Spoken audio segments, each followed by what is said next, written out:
আসসালামু আলাইকুম এভরিওয়ান। গতকাল আমি একটি পোস্ট করেছিলাম যে আমার চ্যালেঞ্জের একটু পরিবর্তন এনেছি। প্রধান পরিবর্তন হচ্ছে আমি শুধু ইদানিং একাডেমিক পড়াশোনা করছিলাম। বিসিএসটা কিছুদিনের জন্য স্থগিত রেখেছিলাম, কারণ যখন তখন পরীক্ষার ডেট দিয়ে দিতে পারে। কিন্তু বর্তমানে আমি দেখছি পরীক্ষার ডেট দেওয়ার তেমন কোনো সম্ভাবনা নেই। এজন্য ভাবলাম যে বিসিএসের পড়াশোনাটা একটু শুরু করি। মানে আমি বিসিএসে পড়াশোনা রেখেছি 2 ঘন্টা দিনে এবং বাকি সময় 4 ঘন্টা আমি রেখেছি একাডেমিক পড়াশোনা। তো ওইভাবেই আগানোর চেষ্টা করছি। তো যাই হোক, প্রতিদিনের মতো ভোর 4টার সময় ঘুম থেকে উঠে প্রয়োজনীয় কাজগুলো সেরে পড়তে বসতে 4টা 25 বা 4টা 23। তো প্রথমে বিসিএসের পড়াটা করছিলাম। মানে যেহেতু আমি ভাবছিলাম যে বিসিএস মাত্র 2 ঘন্টা পড়বো, ওইটা আগে ফিনিশ করে নিই, দেন আমি একাডেমিক পড়াশোনা শুরু করব। তো ভেবেছিলাম 2 ঘন্টা পড়বো বিসিএসের পড়া, কিন্তু পড়তে পড়তে 2 ঘন্টা 50 মিনিট হয়ে গেছে। আসলে যখন পড়া শুরু করি তখন মনে হয় না যে একটা টপিক ফেলে উঠি, মনে হয় টপিকটা শেষ করি।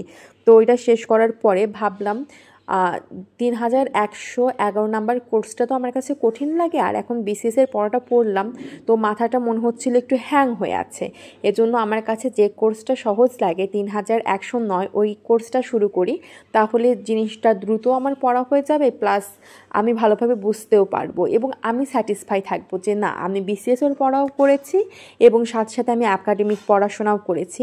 তো সেটা ভেবেই 3109 নাম্বার কোর্সটা শুরু করলাম এবং 2 ঘন্টার মধ্যে আলহামদুলিল্লাহ নতুন টপিক সহ আগেকার জিনিসগুলো রিভিশন দিয়ে শেষ করতে পেরেছি। বাট এর মধ্যে একটা কল আসলো, আমার নানি কল করেছিল। কল করে বলল আম্মুর মামা, মানে আমার নানির ভাই, উনি খুব অসুস্থ, ঢাকা থেকে ফেরত দিয়েছে, এজন্য আগামীকাল সবাই মিলে তার সাথে দেখা করতে যাবে।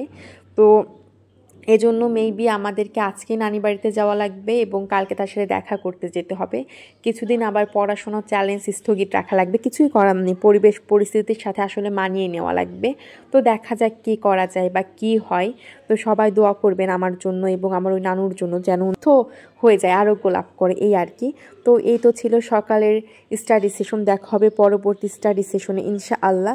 ততক্ষণ পর্যন্ত ভালো থাকবেন, সুস্থ থাকবেন এবং পড়াশোনা করার চেষ্টা করবেন। সব থেকে বড় কথা, আমার জন্য দোয়া করবেন, অনেক অনেক অনেক দোয়া। আল্লাহ হাফেজ।